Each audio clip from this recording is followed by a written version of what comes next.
ವಿಷ್ಣು ಸಹಸ್ರನಾಮ 22 ನಿಮಿಷ ಆಗುತ್ತೆ ಹೇಳೋಕ್ಕೆ ಬೇಡ, ಒಂದು ಸುಮ್ಮನೆ ಶ್ಲೋಕ ಹೇಳಿ ಸಾಕು, ರಾಮ ಮಂತ್ರ ಹೇಳಿದ್ರೆ ಸಾಕು. ಕೃಷ್ಣ ಹೇಳ್ಕೊಟ್ಟಿಲ್ಲ, ವಿಷ್ಣು ಸಹಸ್ರನಾಮ ಇದೆಯಲ್ಲ, ರಾಮ ಮಂತ್ರ ಹೇಳಿಬಿಟ್ರೆ ವಿಷ್ಣು ಸಹಸ್ರನಾಮ 1000 ಮಂತ್ರಕ್ಕೆ ಈಕ್ವಲ್ ಅಂತ ಹೇಳಿದ್ದಾರೆ, ಬರೀ ರಾಮನ ಯಾಕೆ ಸೆಲೆಕ್ಟ್ ಮಾಡಬಾರ್ದು, ಈ ಬುದ್ಧಿ ಬರುತ್ತೆ ನಮಗೆ. ಸೊ ಆ ಕಟ್ ಶಾರ್ಟ್ ಮಾಡ್ಕೊಳ್ಳೋದು ಬೇಡ, ಮಿನಿಮಮ್ ಅನುಷ್ಠಾನ ನಾವು ಮಾಡಲೇಬೇಕು. ಅನುಷ್ಠಾನ ಇಲ್ಲದೆ ಹೋದರೆ ನಮ್ಮ ಸಾಧನೆ ಕೂಡ ಕುಂಠಿತ ಆಗುತ್ತೆ ಗೊತ್ತಿಲ್ಲದೇ. ಅದರಿಂದ ಕುರುಡು ಸಂಪ್ರದಾಯ ಆದರೂ ಕೂಡ ಕೆಲವು ರೀತಿ ವಿಷ್ಣು ಸಹಸ್ರನಾಮ ಭಗವದ್ಗೀತೆ ಹೇಳೋದನ್ನು ಅಭ್ಯಾಸ ಮಾಡಿ ನಿಲ್ಲಿಸಬೇಡಿ ಯಾವುದೇ ಕಾರಣಕ್ಕೂ.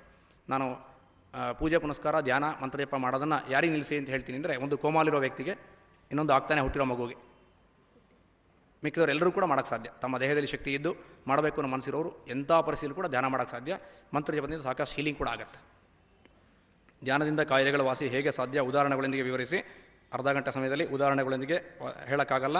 ಮಧ್ಯಾಹ್ನ healing experiences of Geeta Shaktipat healing ಹೇಳಿದ್ದಾರೆ.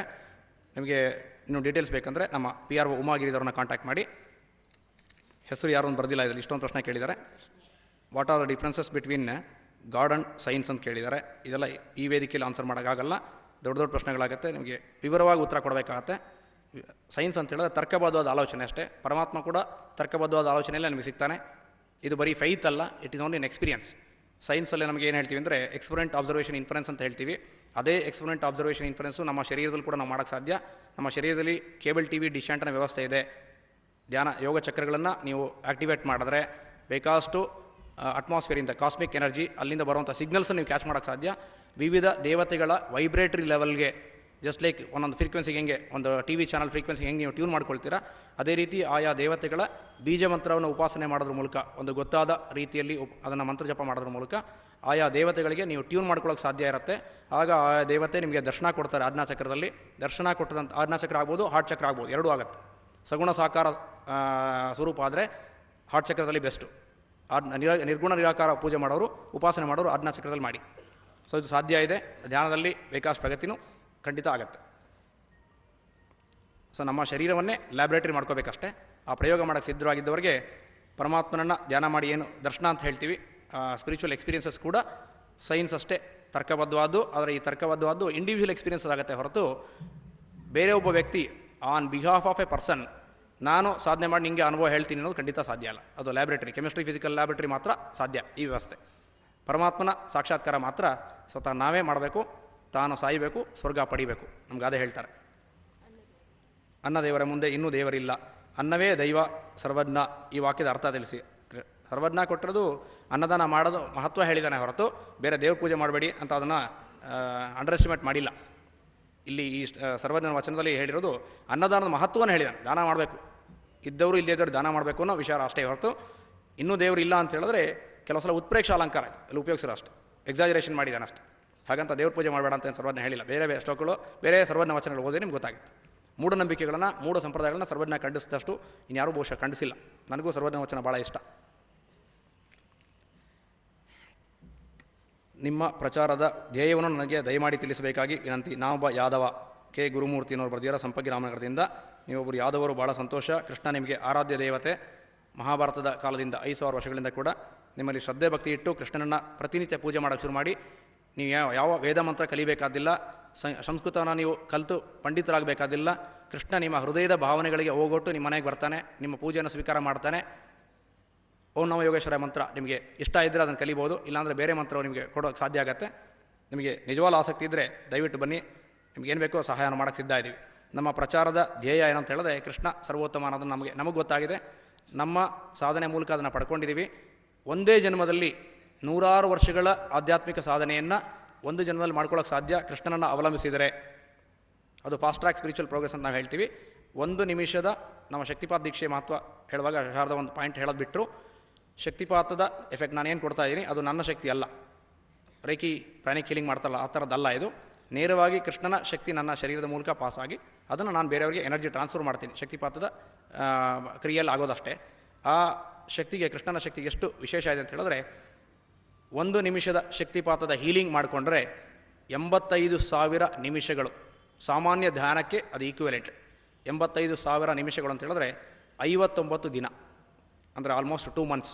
2 ತಿಂಗಳು ಕಾಲ ಒಬ್ಬ ವ್ಯಕ್ತಿ ಧ್ಯಾನಾವಸ್ಥೆಯಲ್ಲಿ ಕೂತ್ಕೊಂಡು 24 ಗಂಟೆ ಇಂಟು 60 ಡೇಸ್ 59 ದಿನ ಕೂತ್ಕೊಂಡು ಧ್ಯಾನ ಮಾಡಿದ್ರೆ ಯಾವ ಮಟ್ಟದ ಸ್ಪಿರಿಚುವಲ್ ಎವಲ್ಯೂಷನ್ ಆಗೋಕ್ಕೆ ಸಾಧ್ಯವೋ ಅದನ್ನು ಶಕ್ತಿಪಾತದ ದೀಕ್ಷೆ ಪಡೆದ ಒಬ್ಬ ವ್ಯಕ್ತಿ ಶ್ರದ್ಧೆ ಭಕ್ತಿಯಿಂದ ಕೃಷ್ಣನನ್ನು ಆರಾಧಿಸಿದರೆ ಆ ಮಟ್ಟದ ಆ ಪ್ರಮಾಣದ ಎನರ್ಜಿ ಅವನ ಶರೀರದ ಹರಿಯಕ್ಕೆ ಶುರುವಾಗುತ್ತೆ.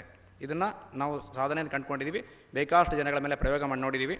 ಆಧ್ಯಾತ್ಮಿಕ ಜೀವನ ಅಂದರೆ ಏನು ಅಂತ ಗೊತ್ತಿಲ್ಲದೆ ಬರೀ ಪಾರ್ಟಿ, ಹೋಟೆಲು, ಪಾರ್ಟಿ, ಕ್ಲಬ್ಗಳು ಸುತ್ತಕೊಂಡಿದ್ದಂಥ ವ್ಯಕ್ತಿಗಳ ಮೇಲೆ ಕೂಡ ಪ್ರಯೋಗ ಮಾಡಿ ಕೇವಲ 6 ತಿಂಗಳು 8 ತಿಂಗಳವರೆಗೆ ಅವರ ಇಡೀ ವ್ಯಕ್ತಿತ್ವವನ್ನೇ ಸಂಪೂರ್ಣ ಬದಲಾಯಿಸೋಕ್ಕೆ ಕೃಷ್ಣ ಶಕ್ತನಾಗಿದ್ದಾನೆ ಅಂತ ಹೇಳಿದ್ರೆ ಎಷ್ಟೋ ಜನ್ಮಾಂತರ ಸಾಧನೆ ಒಂದು ಜನ್ಮದಲ್ಲಿ ಆಗತ್ತೆ ಅನ್ನೋದರಲ್ಲಿ ಆಶ್ಚರ್ಯ ಇಲ್ಲ. ಈ ವೇದಿಕೆ ಮೇಲೆ ಕೂತು ಕೃಷ್ಣನ ಪಾದಸಾಕ್ಷಿಯಾಗಿ ನಾನು ಏನೇನು ಹೇಳ್ತಾ ಇದ್ದೀನಿ, ನನ್ನ ಬಾಯಿಂದ ಏನೇನು ಹೇಳ್ತಾ ಇದ್ದೀನಿ, ಆ ಒಂದೊಂದು ಮಾತುಗಳು ಕೂಡ ಅಕ್ಷರಶಃ ಸತ್ಯ. ಇಲ್ಲಿ ಯಾವುದೇ ಕಪೋಲ ಕಲ್ಪಿತವಾದ ವಿಚಾರಗಳಿಲ್ಲ. ನಾವು ಹೇಳ್ತಾ ಇರೋ ಮಾತುಗಳಿಗೆ ಒಂದೊಂದಕ್ಕೂ ಕೂಡ ದೃಢವಾದ ದಾಖಲೆಗಳಿದೆ. ನಾವು ಒಂಥರ ಸ್ಟ್ಯಾಟಿಸ್ಟಿಷಿಯನ್ ಥರ ಕೇಸ್ ಹಿಸ್ಟ್ರಿಗಳನ್ನು ಪ್ರತಿಯೊಂದು ರೆಕಾರ್ಡ್ ಮಾಡಿದ್ದೀವಿ. ಯಾವುದೇ ವ್ಯಕ್ತಿಯ ಐಡೆಂಟಿಟಿಯನ್ನು ಲೀಕ್ಔಟ್ ಮಾಡಿ ಆಯಾ ವ್ಯಕ್ತಿಯ ಭಾವನೆಗಳಿಗೆ ನೋವು ಮಾಡಬಾರ್ದು, ಅವರ ಐಡೆಂಟಿಟಿ ಲೀಕ್ಔಟ್ ಮಾಡಬಾರ್ದು ಅನ್ನೋ ಕಾರಣಕ್ಕೋಸ್ಕರ ವ್ಯಕ್ತಿಗಳ ಹೆಸರನ್ನು ನಾವು ಹೇಳಿಲ್ಲ, ಅದರ ವಯಸ್ಸು, ಲಿಂಗ ಎರಡನ್ನು ಮಾತ್ರ ಹೇಳಿದ್ದೀವಿ. ಯಾರಿಗಾರು ಆಸಕ್ತಿ ನಿಜವಾಗ್ಲೂ ಕೇಳಬೇಕಂತಿದ್ದರೆ ವಿವರವನ್ನು ಕೊಡ್ತೀವಿ, ವ್ಯಕ್ತಿಗಳ ಹೆಸರು ಹೇಳಲ್ಲ. ಯಾರು ಬೇಕಾದ್ರೆ ಬಂದು ನಮ್ಮ ದಾಖಲೆಗಳನ್ನು ಪರೀಕ್ಷೆ ಮಾಡ್ಬೋದು.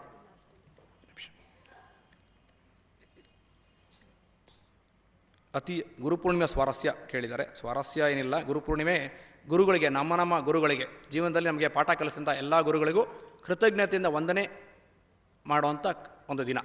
ವೇದವ್ಯಾಸ ಮಹರ್ಷಿಯ ಜನ್ಮದಿನ ಆದ್ದರಿಂದ ಗುರುಪೂರ್ಣಿಮೆ ಆಷಾಢ ಶುದ್ಧ ಹುಣ್ಣಿಮೆ, ಆಷಾಢ ಶುಕ್ಲ ಪಕ್ಷ ಹುಣ್ಣಿಮೆ ದಿನವನ್ನು ವೇದವ್ಯಾಸ ಮಹರ್ಷಿಯ 18 ಪುರಾಣಗಳು, ಭಾಗವತ ಮತ್ತು ಭಗವದ್ಗೀತೆಯನ್ನು ಬರೆದಂಥ ವೇದವ್ಯಾಸ ಮಹರ್ಷಿಯ ಜಯಂತಿ, ಅವರ ಹುಟ್ಟಿದ ಹಬ್ಬದ ದಿನ ಅನ್ನೋ ಕಾರಣಕ್ಕೋಸ್ಕರ ಅದು ವಿಶೇಷದ ಅರ್ಥ ಪಡ್ಕೊಂಡಿದೆ. ವೇದವ್ಯಾಸ ಮಹರ್ಷಿಗಳಿಗೆ ಮಾತ್ರ ಅಲ್ಲ, ಎಲ್ಲ ಗುರುಗಳನ್ನು, ಪ್ರತಿಯೊಬ್ಬ ಸಾಧಕನೂ ಕೂಡ ಅವರವರ ಗುರುಗಳು ಯಾರಿರ್ತಾರೆ ಅವರಿಗೆ ವಂದನೆಯನ್ನು ಅರ್ಪಿಸುವಂಥ, ಕೃತಜ್ಞತೆಯ ಕಾಣಿಕೆಯನ್ನು ಕೊಟ್ಟು ಅವರ ಮನಸ್ಸನ್ನು ಸಂತೋಷಪಡಿಸುವಂಥ ದಿನ ಅದು.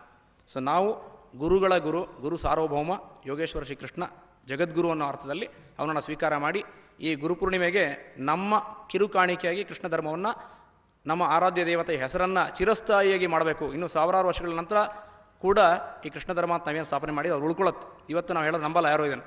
5,000 ವರ್ಷಗಳ ಹಿಂದೆಯಿಂದ ಭಗವದ್ಗೀತೆ ಹೇಗೆ ಇಲ್ಲಿವರೆಗೂ ಉಳ್ಕೊಂಬಂದಿದೆಯೋ ಅದೇ ರೀತಿ ಇನ್ನೂ ಸಾವಿರಾರು ವರ್ಷಗಳ ಕಳೆದ ನಂತರ ಕೂಡ ಈ ಕೃಷ್ಣ ಧರ್ಮ ಪ್ರಚಲಿತವಾಗಿರುತ್ತೆ. ಜಗತ್ತಿನ ಯಾವುದೇ ಮೂಲೆಯಲ್ಲಿ ಕೂಡ ಯಾವುದೇ ಕಾಲದಲ್ಲೂ ಕೂಡ ನಾವು ಹುಡುಕ್ಬೋದು. ನಾವು ಅಷ್ಟೊತ್ತಿಗೆ ಎಷ್ಟೆಷ್ಟು ಜನ್ಮಗಳು ತಳೆದು ಬಂದಿರುತ್ತೋ ಗೊತ್ತಿಲ್ಲ. ಇದು ಕೃಷ್ಣ ನಮಗೆ ತೋರಿಸ್ಕೊಟ್ಟಿರೋ ವಿಷನ್. ಎಲ್ಲ ದೇವತೆಗಳನ್ನು, ನೂರಾರು ದೇವತೆಗಳನ್ನು ಪೂಜೆ ಮಾಡಿ ನಾವು, ನಾನು ಆಗಲೇ ಹೇಳಿದೆ, ಸ್ಟ್ಯಾಂಡ್ ಬೈ ಅರೇಂಜ್ಮೆಂಟ್ ಥರ, ಒಬ್ಬರ ಮೇಲೆ ನಂಬಿಕೆ ಎಲ್ಲ ಇನ್ನೊಬ್ಬರು ದೇವತೆ ಒಳಿತಾರ, ಇವ್ರಿಗಿಂತ ಅವರು ಸ್ಟ್ರಾಂಗ, ಅವ್ರಿಗಿಂತ ಇವರು ಶಕ್ತಿವಂತರ. ಸೊ ಅವರು ಆ ದೇವಸ್ಥಾನ ಪರಿಹಾರ ಮಾಡಿದ್ರೆ ಒಳ್ಳೆಯದಾಗುತ್ತೆ ಅಂತ ಹೇಳಿದ್ರು. ಇನ್ನೊಬ್ಬರು ಇನ್ನೊಂದು ದೇವಿ ದೇವಸ್ಥಾನಕ್ಕೆ ಹೋದರು, ಇನ್ನೊಬ್ಬರು ಶಿವನ ದೇವಸ್ಥಾನಕ್ಕೆ ಹೋದ್ರು. ಹೀಗೆ ಯಾರು ಹೇಳೋದು ಅಲ್ಲಿ ಹೋಗಿ ಪೂಜೆ ಮಾಡೋಂಥ ಸ್ವಭಾವ ಭಾಳ ಜನಕ್ಕಿರುತ್ತೆ. ಆ ಚಂಚಲ ಸ್ವಭಾವ ಇರುತ್ತೆ. ಎಷ್ಟೋ ಜನ ಹಾಗೆ ಒಂದು ಸಣ್ಣ ಕಾಯಿಲೆ ಬಂದರೂ ಕೂಡ ಒಂದು ದಿನಕ್ಕೆ 2-3 ಡಾಕ್ಟರ್ನ ಬದಲಾಯಿಸುವಂಥ ಪ್ರವೃತ್ತಿ ಇಟ್ಕೊಂಡಿರ್ತಾರೆ. ಅದೇ ರೀತಿ ಇನ್ನು ದೇವರಲ್ಲಿ ಅವರು ಬದಲಾಯಿಸಲು ಆಶ್ಚರ್ಯನೇ ಇಲ್ಲ. ಆ ನಂಬಿಕೆ, ದೃಢ ವಿಶ್ವಾಸ ಇಲ್ಲದೆ ನಾವು ಯಾವ ದೇವತೆಯನ್ನು ಪೂಜೆ ಮಾಡಿದ್ರು ಕೂಡ ನಮ್ಮ ಕಾರ್ಯ ಸಿದ್ಧಿ ಆಗಲ್ಲ. ನಂಬಿಕೆ, ಶ್ರದ್ಧೆ ಇದ್ದರೆ ನೀವು ಯಾವ ದೇವತೆ, ಇಷ್ಟ ದೇವತೆಯನ್ನು ತೆಗೆದುಕೊಂಬಂದು ನಾನು ಸಾಧನೆ ಮಾಡಬೇಕು, ಆ ದೇವತೆಯ ಜೊತೆಗೆ ನೀವು ಎದುರುಗಡೆ ಕೂತ್ಕೊಂಡು ಹೇಗೆ ಸಂವಾದ ಮಾಡ್ಬೋದೋ ಅದೇ ರೀತಿ ಮಾಡೋಕ್ಕೆ ಸಾಧ್ಯ. ನಿಮ್ಮ ಇಷ್ಟ ದೇವತೆಯನ್ನು ಸಾಕ್ಷಾತ್ಕಾರ ಮಾಡಿಸ್ಕೊಡೋಕ್ಕೆ ನಾನು ಸಿದ್ಧ ಇದ್ದೀನಿ. ನಿಮ್ಮ ನಿಜವಾಗ್ಲೂ ಸಾಧನೆ ಮಾಡೋಂಥ ಕುತೂಹಲ ಇದ್ದರೆ, ಆಸಕ್ತಿ ಇದ್ದರೆ, ಆ ಸಂಶೋಧನಾ ಪ್ರವೃತ್ತಿ ಇತ್ತು ಅಂತ ಹೇಳಿದ್ರೆ, ಆಧ್ಯಾತ್ಮಿಕ ಜೀವನದ ಬಗ್ಗೆ ತಿಳ್ಕೊಬೇಕನ್ನೋ ಆಸಕ್ತಿ ಇದ್ದರೆ ಖಂಡಿತ ಬರ್ಬೋದು. ಭಾಳ ಸುಲಭವಾದ ಮಾರ್ಗಗಳನ್ನ ಹೇಳ್ಕೊಡ್ತೀನಿ. ಯಾವುದೇ ನಿರ್ಬಂಧ, ಭಾಳಷ್ಟು ಕಟ್ಟುಪಾಡುಗಳು ನಾನು ಎಲ್ಲೂ ಹೇಳ್ಕೊಟ್ಟಿಲ್ಲ ಯಾರಿಗೂ. ಯಾಕೆಂದರೆ ಈ ಕಲಿಯುಗದಲ್ಲಿ ಸಾಧನೆ ಮಾಡೋದೇ ಭಾಳ ಕಷ್ಟ. ಸಾಧನೆ ಮಾಡ್ತೀನಿ ಮುಂದೆ ಬರೋ ಇನ್ನೂ ಕಷ್ಟ. ಆ ಸಾಧನೆ ಮಾಡೋಕ್ಕೆ ಬಂದವರಲ್ಲಿ ಉಳ್ಕೊಳ್ಳೋದು ಇನ್ನೂ ಭಾಳ ಕಡಿಮೆ ಜನ. ಹಾಗಾಗಿ ಕೊನೆ ಹಂತ ಮುಟ್ಟೋರು ಕಡಿಮೆ ಅಂತ ಗೊತ್ತು. ಅದರಿಂದ ಜಾಸ್ತಿ ರಿಸ್ಟ್ರಿಕ್ಷನ್ ನಾವು ಯಾರಿಗೂ ಹಾಕಿಲ್ಲ. ಅತಿಯಾದ ಮನುಷ್ಯನ ದುಃಖ ಯಾವುದು ಅಂದರೆ ಅತೃಪ್ತಿ, ಕಾಮನೆಗಳು. ಎಕನಾಮಿಕ್ಸ್ ಪ್ರಿನ್ಸಿಪಲ್ ಅಂತ ಹೇಳುತ್ತೆ, ಹ್ಯೂಮನ್ ವಾಂಟ್ಸ್ ಆರ್ ಅನ್ಲಿಮಿಟೆಡ್ ಅಂತ.